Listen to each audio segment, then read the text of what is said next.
year ago when I was campaigning, I had a long conversation with a gentleman in East Sand Lake. He was clearly very conservative, but we were, finding some common ground. But ultimately he said, Andy, I regard you as my enemy. Mm.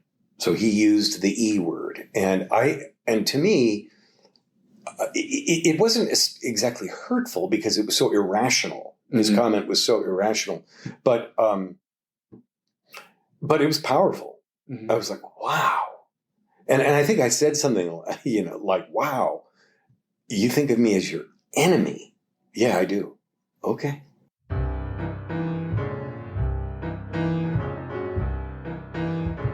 Welcome to the East Anchorage Book Club. I'm your host, Andrew Gray. The purpose of this podcast is to tell the stories of Alaskans of interest and importance. Today's guest is Representative Andy Josephson. He was born and raised here in Anchorage, and although he is the son of former Alaska State Senator and Anchorage Assembly member Joe Josephson, Andy didn't initially think politics was for him. In 2012, though, he followed in his father's footsteps, getting elected to the Alaska State House, where he represented the UMED district until 2022. After the redistricting process, he ran to represent Taku-Campbell.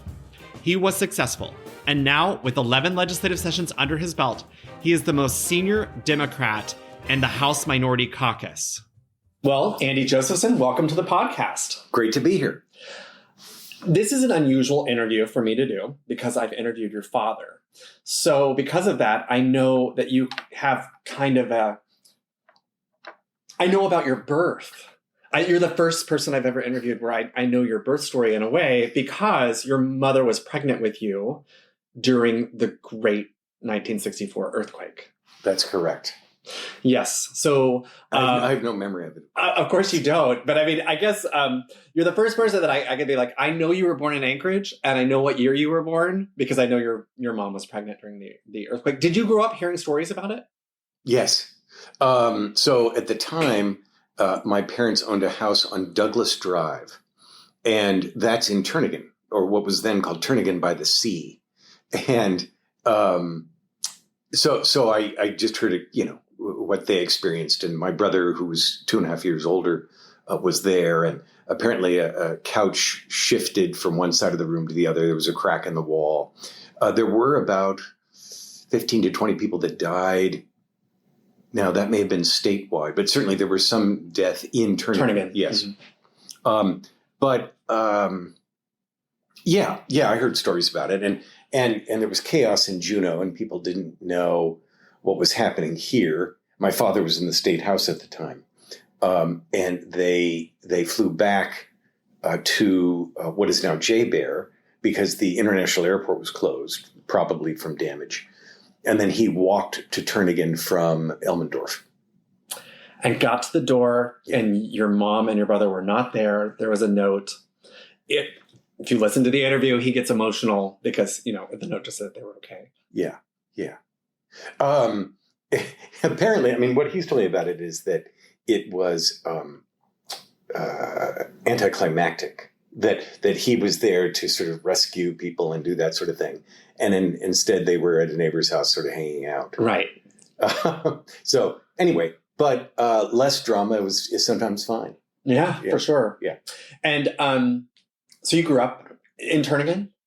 The first few years I would have grown up in Turnagain, and then we bought the house my father still has near 15th and F Street. And so I grew up in essentially the downtown area, or what is called South Addition, mm-hmm. and went to Chugach Elementary, and then that became a combined school with Chugach, what was called the regular school and the optional program. That effort spawned what is now Stellar School. And I went there for junior high. That's on Fireweed. And then I went to West High for high school. And your dad was in the house when you were born. Came back to Anchorage, was vice mayor with Elmer Rasmussen as the mayor. Yes. And then ran for U.S. Senate. Well, I mean, I'm probably getting the order out of order, but I'm just going to say, you grew up with a very politically active father. Very. So he was in the House from what would be 63 to 67. Mm-hmm. and then immediately served in local government. The city was not yet unified, and I think he was on the Anchorage City Council, and that's how he would have been deputy mayor, I guess, to Mayor Rasmussen. But he did tell me that, that Mayor Rasmussen traveled, and so there were times where he was sort of acting mayor. Okay. But then in 1968, after a 2-year break, he ran for state senate and won. And was in for a term till 1972. And then he returned to the Senate in 1982 and served to 1988. So he served 3 different occasions. And prior to his 3rd occasion in the state legislature, he was on the assembly. He was on the municipal assembly. And the charter, he was part of unification. He was part of, yes. But I want to talk about, he ran the first, because, Ted Stevens had been appointed by Governor Hickel. Yes. And the first real election that Ted Stevens had. And because your dad had served with him in the House. They knew each other. All these people served in the Alaska State House together. Yes. Don Young. But anyway, your dad wanted to become the Democrat. He wanted to be the Democrat nominee. Correct. And so Stevens' first required race to hold the seat he'd been appointed to was in 1970. And my father ran, he would have only been 37 years old, for the Democratic nomination against a guy named Wendell Kay, whose slogan was "All the Way with Wendell Kay." Not that creative, but pretty good. And Wendell Kay beat him. And when I've asked my father about that race, he says the debate was over who hated the Vietnam War the most. So I guess Wendell Kay hated it more than my father did. I don't know. But that's the only race my father's ever lost for political office. He was still in the state Senate, so he then would have resumed his term. And Wendell Kay lost badly to Ted Stevens. I think he did lose badly. You grew up Jewish? I don't know how religious your family was or how that played into things. So we were a typical secular Jewish family, right? We celebrated Christmas, which was also a secular occasion, but very, very much done up. So there were Christmas trees and stockings and lots of gifts and that sort of thing. And so I associate Christmas with joy and excitement and family. We had menorahs at Hanukkah. We went to high holidays. There was a synagogue built at West 20th near the in between the 2 lagoons, the 2 Westchester lagoons. That was the original location, not far from my house, my childhood home. But my mother was not Jewish by birth. She was Christian Scientist by birth, if there's such a thing. And my father was Jewish. The Christian Science Church is kind of near where you're talking about right now. I think there is a Christian Science Church. And so my grandfather, who was a labor leader and is in the Labor's Hall of Fame with other very important people like Mother Jones, John L. Lewis, a guy named Franklin Roosevelt, et cetera. And I'm very proud of those roots. But he founded AFSCME, the American Federation of State, County, and Municipal Employees, in 1932. He was founder and president for 30 years. And then lost the presidency to a guy named Jerry Wurf, W-U-R-F. But at any rate, my parents met in D.C., where my mother was working for William Proxmire, who was a U.S. senator that succeeded Joe McCarthy. So Wisconsin, as it's apt to do, went back and forth. Its pendulum swung. Back in the teens, it had a guy named Senator La Follette, who was a great progressive. So Wisconsin had these progressive roots, socialism even, and then it was the birthplace of the Republican Party, and I think Ripon, Wisconsin, and then Joe McCarthy comes in much later, of course, 100 years later, and then is sort of run out, and in comes William Proxmire, and I had the pleasure of meeting him as well when I was an intern in 1982 for Ted Stevens. So my mother worked for him. Her father was still president of the International Labor Union. They lived in Georgetown, I think. My father was working for Bob Bartlett, at first territorial delegate Bob Bartlett, then U.S. Senator. They met in, I think, 59, I'm going to say, and they were married, I think, in May of 59 or May of 60. And in attendance were, of course, Bob Bartlett and Senator Greening, because I have the photo album, that sort of thing. And then the plan was to move here, and that's what they did. Back to your mom being a Christian Scientist. So did she convert to Judaism, or did she remain like a Christian Scientist, or, you know? No, she did not convert to Judaism, but she was happy to support my father's interest in the faith. But again, you know, my father, although he's now been more spiritual and more connected to Judaism, at the time, there was a very small Jewish community. There was I think a rabbi for a time, Ed J. Bear, and they sort of would borrow him for services. But so I don't think this was any major give on her part or burden to her. She did not. She never really renounced the Christian Science faith. She was sort of born into it, and then when she went to the University of Wisconsin-Madison, she didn't subscribe to it any longer. And so she moved away from her childhood faith. Correct. Before she met your dad. Correct. But she always had with her that Midwestern sort of belief in toughing things out, right? And so, I mean, it wasn't that she was unsympathetic if you came and said, look, I scratched my knee, but you know, there was that hardcore.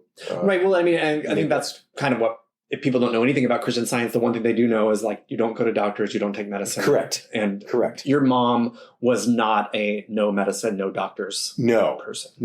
No, she wasn't. And her father and mother, my grandparents, absolutely 100% were. So. And did you have a relationship with those grandparents? I did, but my grandfather was born in 1901. He died in 1975.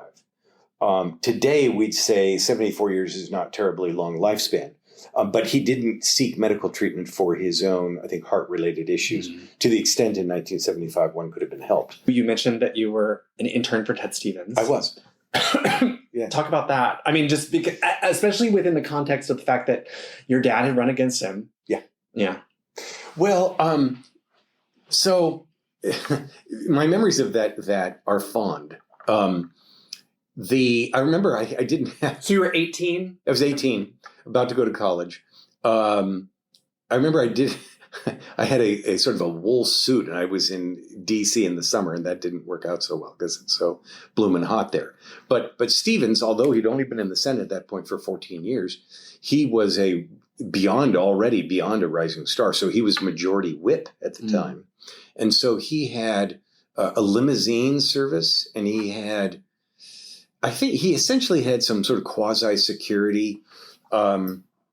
He had an office at that time. I think it was in the Russell Senate office building. And he was very good to us. Frank Murkowski was the other senator. I didn't see a lot of Don Young. But it's a sort of remarkable thing, these internships. So they put on a show. I mean, I got to see the Oval Office. I got to see Indira Gandhi, who was the Prime Minister of India, at the White House. They have us do, some light secretarial and other sorts of work, clerk kinds of work. But they're very good at making it an educational experience for people by showing them DC, right? So we went to the Iwo Jima Memorial, and there was a marching band and all those sorts of things. I remember at one point he rented a Maryland plantation or something, and we stayed there, and there was a swimming pool, and Stevens was hanging out by the swimming pool. They took us to Cape Hatteras, way down mid-coast North Carolina. When you say we, like, there were other interns doing it with you? Correct. So there were college interns sort of in charge of the high school interns. Gotcha. And I think that Lisa Murkowski's niece, Ann Gore, was an aide around that time, as was another doctor friend of mine. So, yeah, it was a great experience. And I'll tell you something. The only Republican in my life that I've ever voted for has been Ted Stevens. I want to be clear, it was not in 2008, although there's an argument that he was treated unfairly by the prosecutors. I don't fully subscribe to that argument. I want to be clear about that. But there were occasions where our nominee was so just sort of a fill-in that it was just a if you can't beat him, join him thing. And so I think once or twice I voted for Ted Stevens for U.S. Senate. It's the only time I voted for a Republican in my life. I was going to talk about another Ted Stevens intern who we've had on the show, also a West High School grad, who was on the swim team with you. It was Sarah Hannon, who serves in the house with us. Mm-hmm. She'd also been a Ted Stevens intern, and she talked about how they kind of rotated you through different departments so that you kind of got a little taste of different things that happened there, and that you got one day where she said you got to be the bagman for the senator, where you got to follow him around for a day. And maybe she may have done it after you. I don't know. But the point is that you were on the swim team. Yes. So you were on the swim team in high school. Yeah. And do you still swim? I have I swam competitively on and off. I swam in college competitively, and then I swam. Where'd you go to college? Whitman College in Walla Walla. I swam competitively with a couple of different masters teams, and as late as my 40s, I've been on a block competing. I'm not swimming at the moment, no. Sarah, she is. Okay. I mean, I'm just for fun, but okay. I mean, she's a few years older, and I think she might have been a senior when I was a freshman. Correct. And so, yeah, and I was unaware that she was a Ted Stevens intern. So that's good to know. I'll just say, from having done a lot of these interviews, most people were a Ted Stevens intern. I mean, it just there were a lot of interns. Yeah, I mean, not most people, but I mean, a lot of political people in Anchorage. You had this political childhood with a very active politician father. You at 18, you were a Ted Stevens intern, which to me would make me think that you might have been considering a career in politics yourself, even as young as 18. But then there was a pretty big break before law school. So I'm just curious, did you think that you had a career in politics when you were graduating from high school? And how did you maneuver the next few years of your life? It's so interesting that you say that because, and I sort of give myself credit for this. And this I'm speaking of is I don't know why exactly, but I didn't think about politics in my 20s and 30s. I just didn't. So after college, I got a history degree at Whitman, came right back to Alaska. I never thought about living anywhere but Alaska at any time in my life. Was there a particular historical period that you focused on? Or? Early modern Europe and American history, I would say. So, and then I took a year of Chinese history. Please don't ask me anything about it. And I came back to Alaska. So when I came back, and I came back all the time during breaks, Christmas and summer. When I came back, we were in a dreadful, dreadful recession. So whatever you want to call the 2014 recession, that was nothing compared to 1986. I couldn't find work. I did find work. Briefly, I was something called a rear chainman for a 4-person surveying team on the North Slope. So I worked on the North Slope at the Lisburn Field, which is near Prudhoe Bay. I use work in quotes. Mm-hmm. And then I came back, and once again, we were still mired in this recession, couldn't find anything. I ended up getting a job. I went back to Britain. I'd spent a year in Britain in Yorkshire as a student in my junior year of college. And I have a real connection to Britain. And I go back. I've been 9 times in my life, and I have friends there, et cetera. But when I came back, the holiday, purchase season, shopping season was starting, and I got a job as a display person at Nordstrom, and my pay was $5 an hour. And within a second of offering me the job, I said yes. That's how. And you think about $5 an hour. Okay, so that's $40 a day. That's $200 a week. Well, really, your take home is $160, $170. That's what I made. And I would take the bus from East Anchorage. I don't mean to bring out the violins and make it sound like hardship, but the economy was in a horrible way here in Alaska. And eventually I got a job as a paralegal working on some oil and gas litigation. Hardly sort of understood what was going on, but I tried to be helpful. I did that for a couple of years. And then in 1989, I got a coveted job, then coveted, as a legislative aide. So here I am, 25 years old, not that that's particularly young, with David Finkelstein, who had won narrowly in a runoff in the spring of '89. The seat had been held pending the runoff by Ann Spunholz, whose daughter Ivy Spunholz becomes legislator, who you, Andrew Gray, have essentially succeeded. So, everything in Alaska is connected. So I worked for David Finkelstein for a year, and I spent the 1990 session in Juneau. The job didn't work out. We'll just put it that way.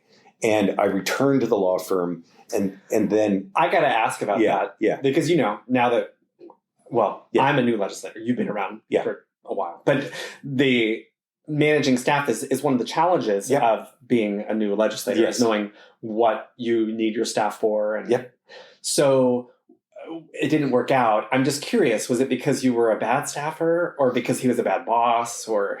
I think, but I'm willing to be candid about this. My memory is that I started in June of 1989, and that I was... So that would be in the interim. In the interim. And I was a very productive interim staffer, very, very productive and industrious. We got a lot done. You showed up and you worked every day. Yeah, and worked hard, and we got important work done. When I got to Juneau, I was in a relationship with someone, and that was sort of all-consuming. But I also, frankly, found the place bewildering. I wasn't very good at it. That's my faster answer. I was not. He there's a big difference between working in Anchorage and the interim, and then going to Juneau, where there's a lot of skills as far as helping with committees and getting bills filed, and that no one knows how to do instinctively. I mean, you have to be taught. I'm humble enough to tell whoever listens to your podcast that even though I'm now going into, in January, what'll be my 12th session, plus 2 as a staffer, is 14 sessions, it is a phenomenally complicated place, right? So, I'm getting better at it, and I think I'm pretty good at it. I was just rated the 3rd best legislator, I guess. But yes, congratulations. Well, it's there are 300 people that made that choice, and it's but I think you're the top rated House member. Maybe that's true.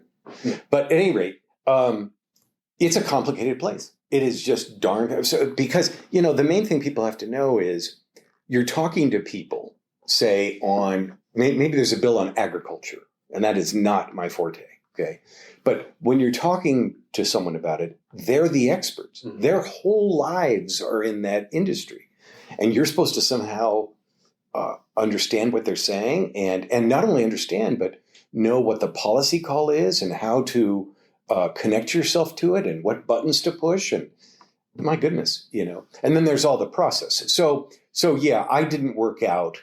I sort of washed out of the Finkelstein office. He went on and hired a number of other people who you would have heard of, and one of whom is a good friend of mine and worked with me, Catherine Reardon, for years. She's worked for me as a staffer, very recently, in fact. So what I did was I returned to Anchorage, and I thought, okay, I'm now 25. I need something. I need something substantial. A real job. But I need some direction. And my passion was history, but I didn't think that going to graduate history was the right approach for a number of reasons. And so what I decided to do, and I'd already been dabbling in this, more than dabbling, is to finish my teaching certificate. So I had in my mind that I would be a history teacher because I have a passion for U.S. history, and all history. I never thought, I'll do this for a career. But I was sort of taking things a couple years at a time. So I finished a Master of Arts in Teaching at UAA. And then because teaching jobs were so coveted because we had defined benefits and because our pay was second in the country, I think Connecticut's was first. So being a teacher was economically a wise choice. Right. And just for our listeners, just to remind people, this is the period of time where hundreds of people were applying for openings. Correct. So you were competing with hundreds of other folks for a teaching job in Alaska. Correct. And my endorsement is technically, by the way, I'm recertifying within weeks. I kept that thing current for 20 or 30 years, or whatever it is. I'm just proud of it. My endorsement is only secondary history, technically. So, my appeal was for a social studies teacher, and that was a pretty coveted slot, competitive, et cetera. So I have never actually applied to be a teacher in the Anchorage School District. I instead went up to the job fair at UAF, Fairbanks, and I went out to the bush because I didn't want to mess around with substitute teaching. I wanted the real thing. So out to rural Alaska I go. Now that is a remarkable experience. So here I had been an Alaska resident my whole life. I was 20 at this point. Now I'm turning 27. I've never been to rural Alaska. And most people in Anchorage probably haven't. And it's fairly shocking when you get there because, first of all, it's so quiet. I was in a village, Calskag, 2 villages connected by a road, Upper Calskag, Lower Calskag, 3-mile road on the Kuskokwim River. So upriver, a good hour by plane, 45 minutes hour from Bethel, downriver from Antioch. And when you get there, they're just so obviously on the surface, few things to do. Of course, there's all sorts of things to do.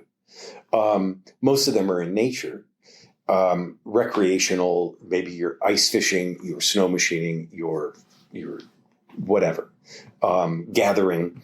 But there's like one store and there's a sign on the cabin door that says open. And it's a little cardboard sign. And that's the store. And then there's a clinic and a post office. And that's the town. So, when you first get there, you're like, I don't know where I'm going to eat. I don't know where my food's going to come from, right? But I was there for 3 years, and I would come home at Thanksgiving and Christmas and summer.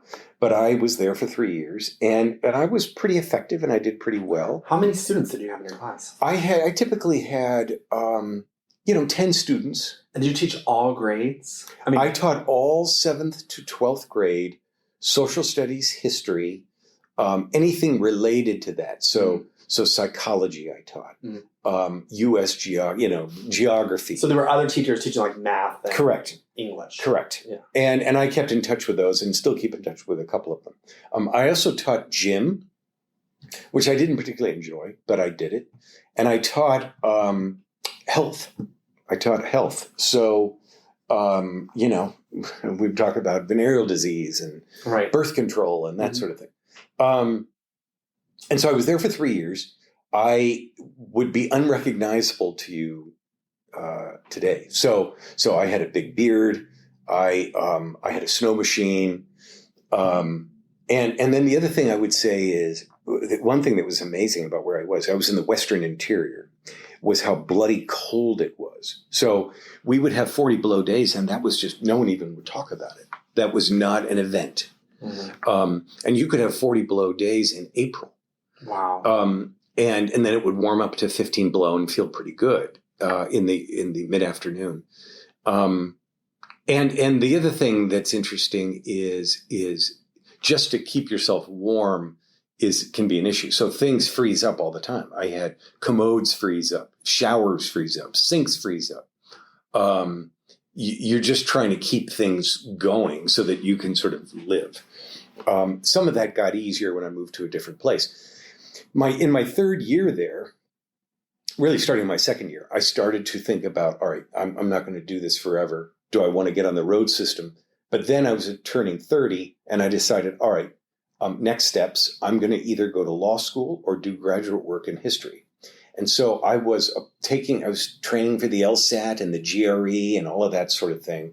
I actually took the GRE proctored, mind you, in my cabin, which they let me do. Wow. And I remember that. And so the first time I applied to top graduate history programs like Wisconsin and Purdue and Stanford, and I didn't do well. The second time I brought it down a notch. I got into some PhD programs, but I remember Providence, University of Providence, I think. But I got a full scholarship to Wake Forest. So I could have done a master's degree there for free in Winston-Salem, North Carolina. I was offered a bunch of money from Pepperdine in Malibu, California. But I also got into 5 law schools. And I decided, and I think it was the right decision, to go to law school. And I chose what I thought was the best of the schools, and I'm confident I chose right. And that was a place called the Dickinson School of Law. Did your dad recommend that you go to law school? No. My dad has a very soft hand when it comes to these things. I think he could have been a little bit... So I almost joined the U.S. Army because of the recession in 1986, and because I was desperate for something constructive to do. But he is, I think he doesn't want, and this is to his credit, he doesn't want it said of him or any child to believe that dad put his thumb on the scale on any decision. So he's just an advisor. He's, of course, like any advisor, sometimes he's sort of inferring that he might recommend a different one direction over another, but it's subtle. You got to look for it. So no, he didn't recommend that. You mentioned you have an older brother. You have other siblings? I have an older brother who is a PhD professor of political theory or political science. He is a leading John Locke scholar in the country, one of them. So he's a true, people use the term, oh, so-and-so's an intellectual. My brother really is one. Okay. And where does he live? He lives in, now he just moved, he lives in southern New Hampshire. He's been in southern New Hampshire for decades. He lives in a little town called Canterbury, New Hampshire, and teaches at St. Anselm, which is a Jesuit, or rather a Benedictine college in southern New Hampshire, in Manchester. Then there was me. Then there was my younger sister, Sarah. And Sarah has been for a number of years the managing partner for one of the largest law firms in the state, Germain, Dunnigan & Owens. So she's had a very great career, I think, in labor and employment law here in Alaska. And then my father remarried in 83. And so I have 2 half-sisters who are in their 30s. One is named Anna, and she lives in D.C., and the other is named Amelia or Millie, and she lives in Brooklyn. So it's just my sister and I that have maintained our Alaska residency. Mm-hmm. And I think my sister, like me, has never been anything but an Alaskan her whole life. So Dad has 5 kids. He has 5 kids. You're the politician, though. I'm the politician. That's true. Yeah. Yeah. And I mean, I guess you finished law school. Yep. You came back to Alaska. Yep. Could we say then that you kind of had an eye on politics, or no? Weirdly, and I don't know. I mean, I was sort of following the legislature, but even then I wasn't necessarily someone consuming every story on oil development or subsistence or fisheries or the issues of the day. I mean, I knew what was going on, but I was just going to do a law career. Okay. And so I got a clerkship. I didn't take the bar right away. That was deliberate. But I took it nearly right away. But I got a clerkship with a judge, Superior Court judge, in Fairbanks. They just created a new position. His name was Charles Pengilly. He'd been a public defender, and I got a job in Fairbanks. And, as has been my historic tendency, when I'm offered a job, I take it. I mean, I bet if someone offered me a job at a fast food restaurant, I'd have to seriously consider it, because I'm being a little facetious, but I just view, I don't know, there's something about, maybe it's my father growing up during the Depression. You don't just turn down jobs. I don't know. It's just something in my DNA. So I went up to Fairbanks, no hesitation, was a law clerk. Being a law clerk is no hesitation about living in Fairbanks. No. Although I was seeing someone and she was in Anchorage, and so we couldn't see each other that often. But I enjoyed the clerkship. It was an incredibly cold place to live. I remember that, of course. And but of course, I'd lived in Bush, Alaska, and so to me, Fairbanks has all the amenities anyone wants, of course. And then I started studying for the bar, and I took the bar there in July of 98. So the year after I finished law school. So I waited a year to take the bar. Studied on my own work. That's when I moved to Alaska. Okay. I worked very, very, very hard. So I studied for the bar for 5 months and passed the bar. I was then offered a second clerkship with a judge who'd been an attorney general named Hal Brown in Kenai. Well, Kenai is half the distance of Fairbanks. So it's closer. Yeah. So I was eager to accept that. And I've lived for basically a year in Fairbanks and a year in Kenai, 3 years in a Yupik village. But then after these two clerkships, I was, I don't know if I was recruited or I asked to be a prosecutor. And what they do, or what they used to do, is they do about half a year of training in Anchorage. I mean, you're doing the work. You're in court, the whole thing. They were giving the misdemeanor unit the Dutch Harbor and Aleutians and Cordova Whittier calendars. So I was going out to Dutch Harbor a little bit. And then what they do, or they used to do, is they'd say, all right, you've got to put in your time in rural Alaska. And so I went to Kotzebue and I ran that office for a couple of years. And that was gut-wrenchingly hard work. So a typical work week until my girlfriend at the time moved up and I sort of backed off a little bit. But a typical work week would be an 80-hour work week, right? So I was working every day. Your girlfriend moved up to Kotzebue? She did, and she took a job with the Northwest Arctic School District as a counselor. And she was training in that field. So the Kotzebue DA is mentored, more or less, out of the Nome office. I think that's still true. And the Kotzebue DA covers 11 villages, the area is the size of Indiana. There were 800 crimes a year charged. More than that, because it's 800 files per year. In each one, there could be multiple crimes. And it was overwhelming. Well, I mean, I managed it, but I think I think that the DA's office needed then to do more training, frankly. I mean, there are lots of minefields to step on as a prosecutor. But it was great training to be in the court constantly, which I was. So I'm quite comfortable in a courtroom. So when I speak on the floor of the House, this is not a nervous experience for me on the whole. And but I had my run of that, and I left the DA's office.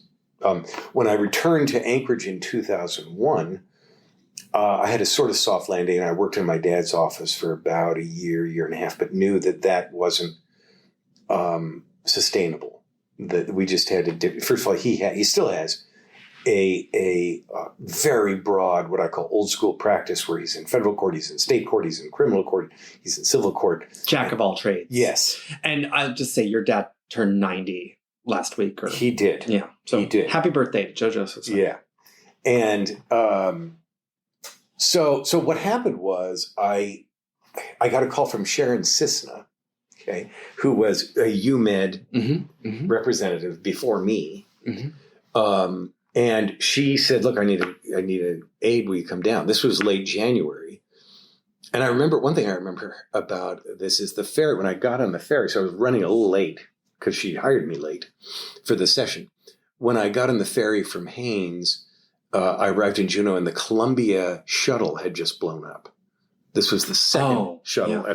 And it just stuck with me. So it's that just an would have interesting been thing, though. I'm just going to interrupt because, like, you're a lawyer. You've been working in Kotzebue, and to me, in my very limited experience in legislature, we have a lot of staff members who just graduated from college and have like no life experience whatsoever. Right. So to have like not just a lawyer, but a real lawyer, like not somebody who just graduated from law school. True. So I think there's some chutzpah in hiring you to be staff, because I would feel like that it was, that it was, that you were overqualified, I guess is what I would say. Yeah, arguably, but again, the place is so confusing. Yeah. And there are, for example, when it comes to... I would love to have a staff like you, by the way. My staff is great, but, to have like a real lawyer. I would be, if I were a staffer right now, I'd be a very, very, very good staff.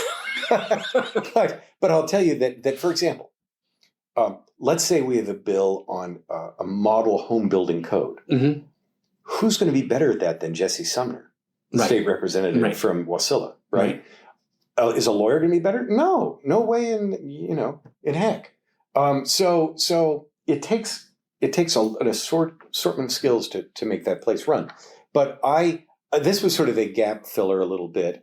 And so I did go down for the 2003 session. So this is now my second time with a break of 14 years between these staffing experiences. And you were a better staffer. I was a better staffer. Yeah. And then soon after I got back from Juneau, this is now June roughly of 2003.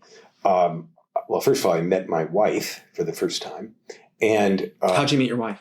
I met her on a sort of blind date at a restaurant. And so it was 20 years ago. It was 20 years ago. 20 years ago today. Really? Yeah, actually. Oh, well, happy 20th anniversary of meeting your wife. Yeah. And so that's interesting. So I ended up getting a job with a criminal law, family law practice. It was Dan Allen and Associates. So I'm sort of within a matter of a few months interlude, I went back to the practice of law. So I worked for him for 5 years. And this was again, what I would call not a long-term strategy, because I wasn't like, I want to work on, divorce and custody cases. No. But I was decent at it. And it's sort of like criminal law in that you're in court constantly, just constantly. In evidentiary hearings, trials, oral arguments, it's just all the time. And you're dealing with a lot of files. And in that respect, it's like criminal law. I was recruited away from there to a law office called the Gary Eschbacher Law Office. That God bless Dan Allen, who's a great guy, but I thought the Eschbacher office is a little more prestigious. He is not that Dan Allen wasn't, but very well regarded, sort of high-powered. And I was, at this point, so now I'm still doing family law. At this point, I really know family law pretty well. In fact, I took cases to the Supreme Court, and I was in trial all the time. And I was getting paid pretty well. So what was like a typical case? Like a divorce? So a typical case, here would be a typical case. John and Susie have been married 8 years. They have 2 kids. Susie accuses John of domestic violence. She wants a restraining order. Or maybe there'd been a previous restraining order. So you'd have some pretrial interim custody hearings and practice. And then you'd have to prepare child support orders. Those require looking at people's income, very complicated to get it right, calculating deductions, trying to enforce orders. And then you're setting up a custody schedule. And then you've got to value assets. So you might be hiring realtors or appraisers. You might be dividing retirement orders through what are called qualified domestic relations orders. And then you've got all the arguments mostly in the case law about what an equitable division is. So, for example, if in this John marries Susan hypothetical, John is a surgeon and Susan's a stay-at-home mom, Susan, if Susan's your client, you might hope that she'd get 2/3 of the estate. And she might get some spousal. This is like a stupid question, but so like Susan's a stay-at-home mom, yeah, and she's paying your fee. I mean, well, you would make a motion for an attorney's fee so that John the surgeon is paying your fee. Okay, so he's paying his attorney and he's paying his wife's attorney. Divorce is a expensive. And you said that you argued before the Supreme Court, and this is probably just my ignorance, but I wouldn't think that cases like this would go to the Supreme Court. They seem so not significant. Like, I mean, but by Supreme Court standards. Yep. So, yeah, what goes to the Supreme Court? Well, what goes to the Supreme Court is, it's a good question. So there are standards of review. And so the court decides whether there needs to be, whether there was some prejudice shown to one party, whether there needs to be a remand, a rehearing to gather more facts. But typically, if for example, let's say custody in my hypothetical was awarded to the stay-at-home mom, but the evidence was replete that she had a serious alcohol problem, and had left the children alone, and they were not well cared for, but yet somehow, and this was a repeated theme, but yet somehow she was awarded primary physical custody, and maybe John the surgeon was told that his visitation for a time had to be supervised without sufficient cause, right? So that might be a reason to go. Gotcha. The other thing I did a lot of was domestic partnerships. So there, believe it or not, there's a lot of case law on domestic partnerships. And I remember at one point thinking, if people are living together and they're starting to gather assets and income, they need to sort of be careful, because you're setting yourself up theoretically for a domestic partnership case. But and I had one significant case out of Homer, and other domestic partnership cases as well. So I'm going to say something. So I'm a physician assistant, and I work in the healthcare world. And from my experience doing that, I avoid anything to do with the healthcare system personally at all costs. And I don't want my family to go to an ER or an urgent care anywhere, just because there's lots of hidden bills and like it's a very complicated system. The healthcare system is really complicated, and the more you cannot be involved in it, the better. Obviously, if you have emergency surgery or something, like, you can't avoid it. But I feel like it's kind of the same thing with lawyers. Like, when I hear these stories, I'm like, I don't know if I avoid lawyers. Like, how can we avoid lawyers? When you were talking about domestic partners and like the more you're accruing assets that you're going to probably have to get a lawyer involved.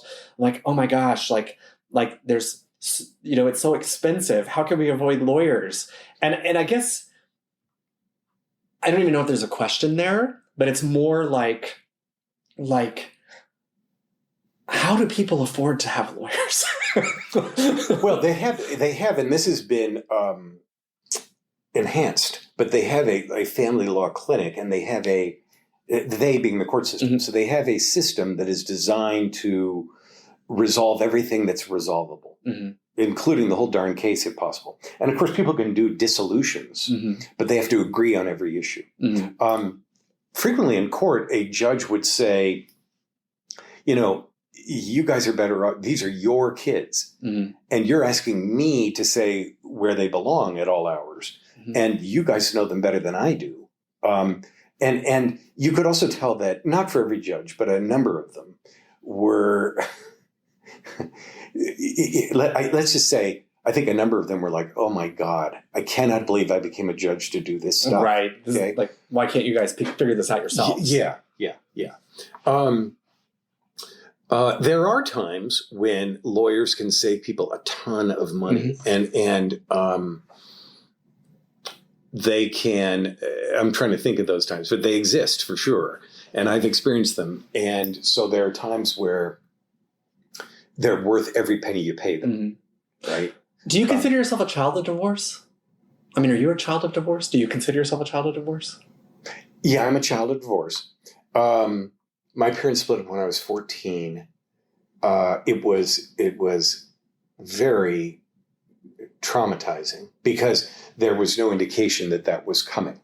There was no violence. There was no shouting. It was everything was diplomatic. And so seemingly there was no indication of any. So like one day you had your parents were married and then the next thing they're not. Yeah. And it was not processed well by any of the three children. That's my belief. Because all three of you were shocked. I think, yeah. And my brother, within about a month, my brother went to the Phillips Exeter Academy, which is like the finest high school in the country in New Hampshire, where he lives now. And so that must have been hard for him. But he escaped. He escaped, but I don't know. I'm sure if he heard this, he'd say he didn't process it, or he didn't get to. And did you stay with your mom? I stayed with my mother for year one, and my father moved out. And then in year two, my sophomore year of high school. So this is all starting right when high school starts for me. My mother smartly said to herself, she had a degree, and I think most of a teaching certificate that she'd gotten, that she was going to go become a librarian. And so she went smartly to the University of Hawaii, Manoa, the Honolulu campus. And we had a family connection. We were fortunate enough as kids to go to Hawaii pretty frequently. And we had a condo there, et cetera. So we had a connection to the state. And so she did her master's in library science there. My father moved back in to care for my sister and I. So y'all stayed in the same house. Year one with mom. Mom left, dad moved back in. Yeah. Gotcha. Yeah. And then when my mother finished her master's degree, she bought a condo here and so she moved back to Anchorage. But y'all stayed in the same house. I stayed in the same house through high school. Okay. So I never moved. Your sister went to live with your mom? Or? Eventually, yes. And my mother was librarian at Bartlett High School, and my sister enrolled there partly because of my mother was there.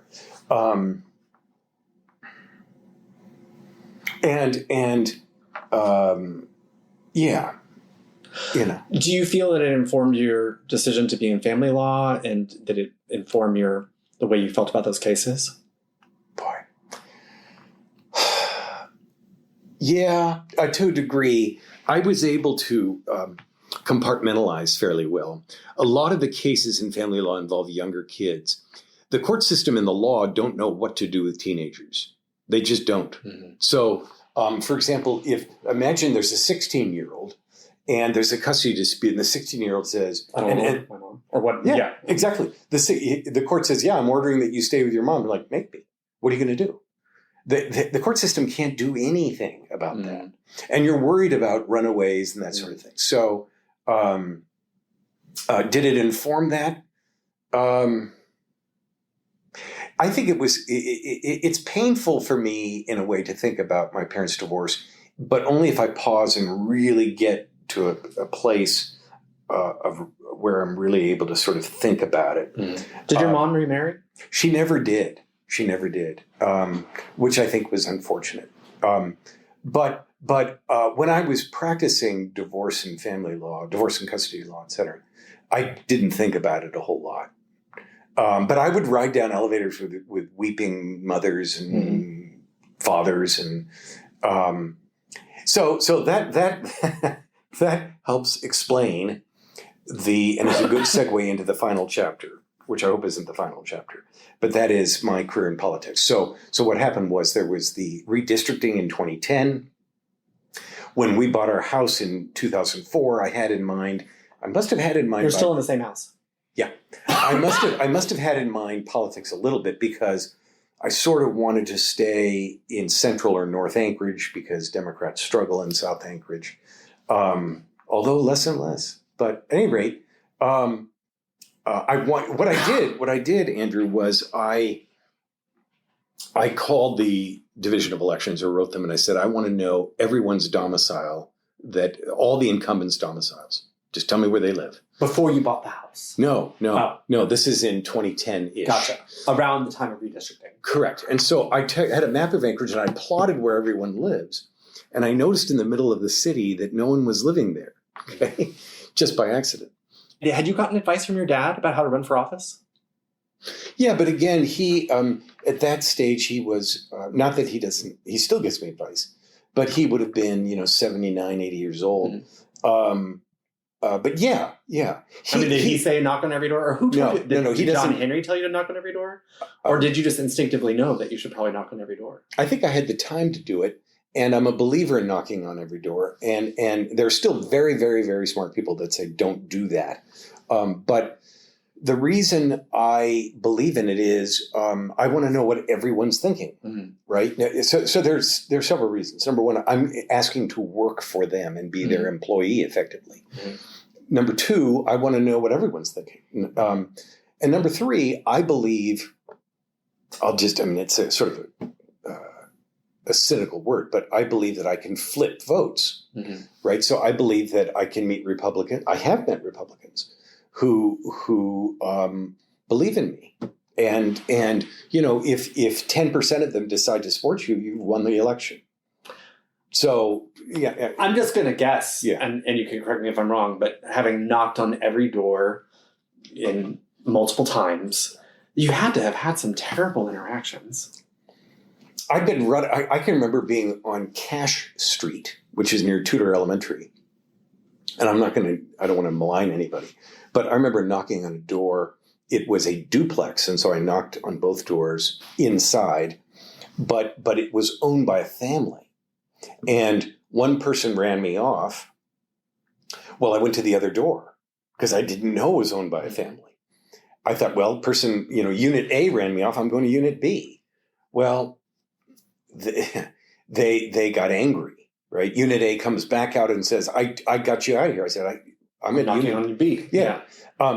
And so I left, and I remember I was standing on what would have still been their land near the sidewalk and sort of taking notes. But I was 3 feet from public land, right? Municipal land. And this guy was furious. And I didn't mean to taunt him, but he wanted me off his property. I've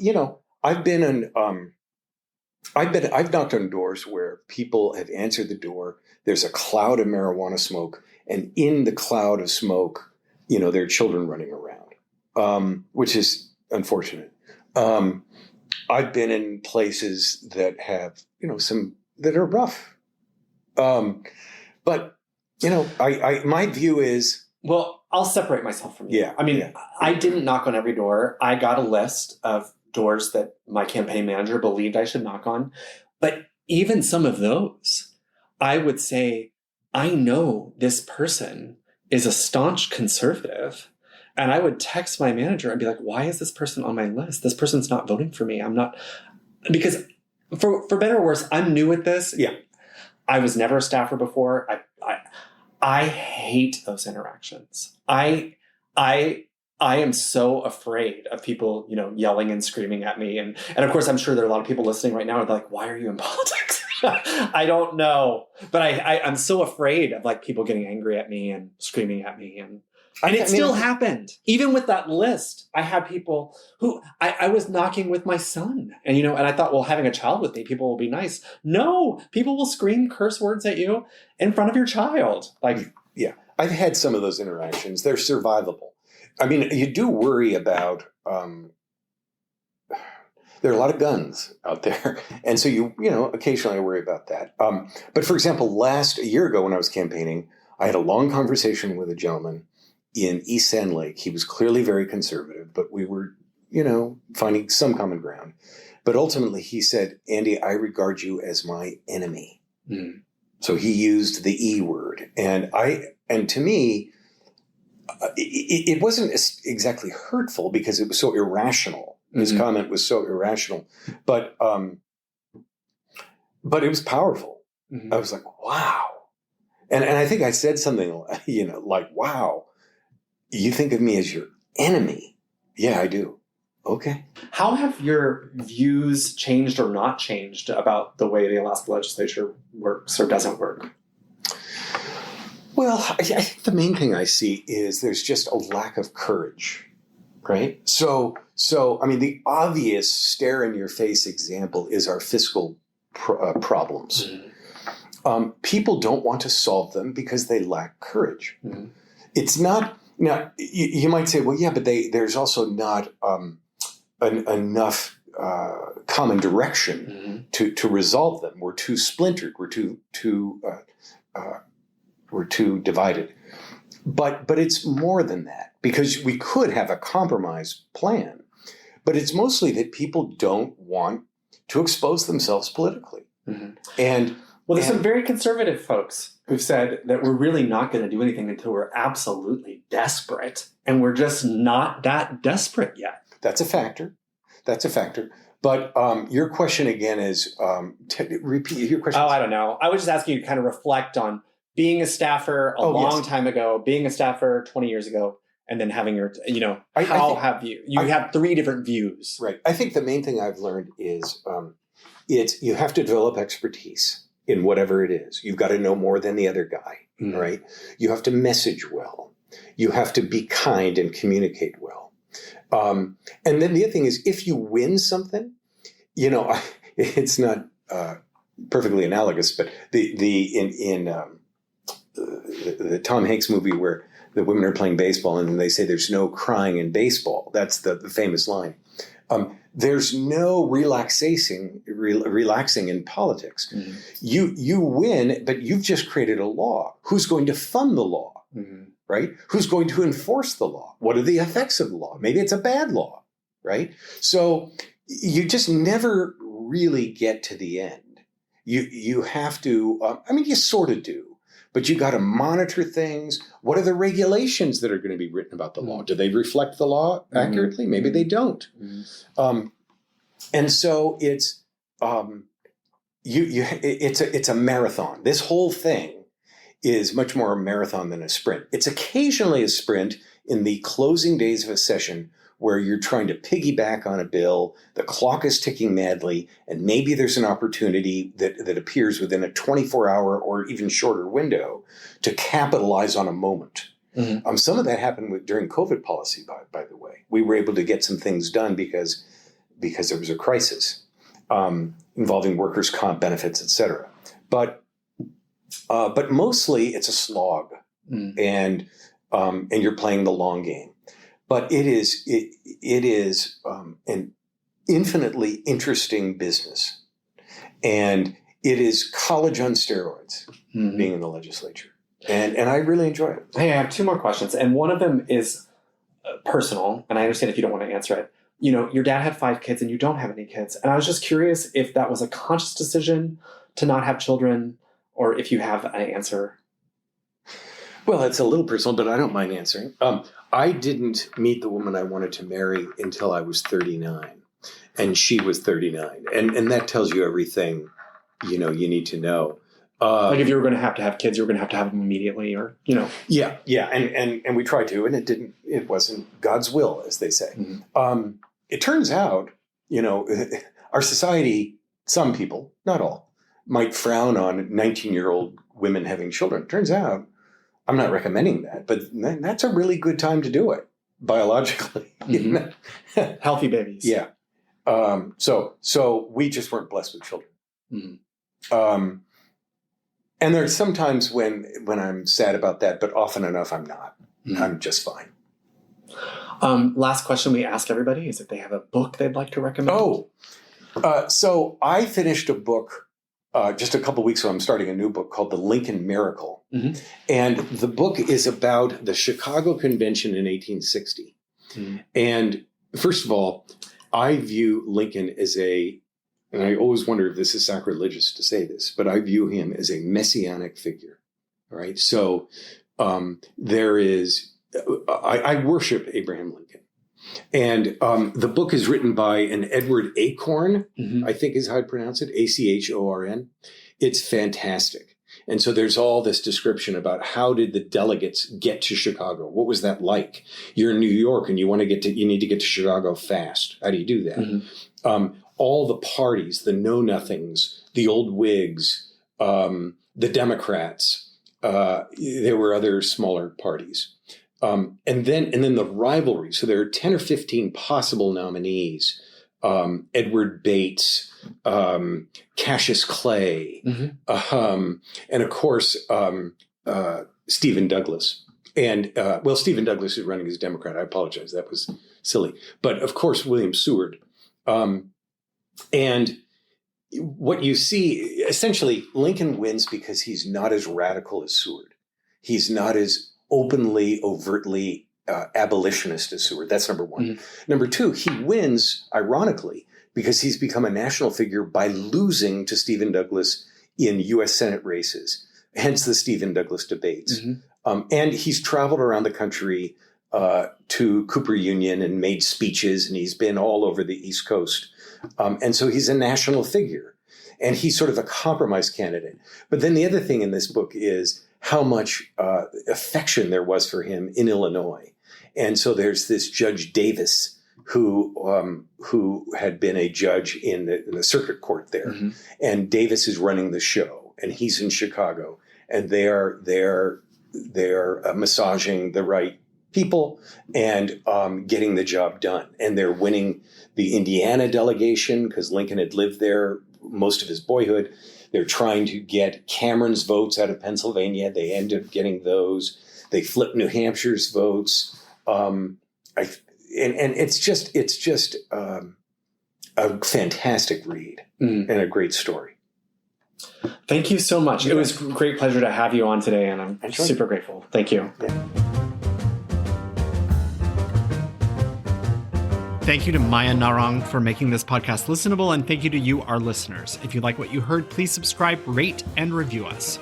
To contact me, email eastanchoragebookclub@gmail.com. That's eastanchoragebookclub, all one word, @gmail.com.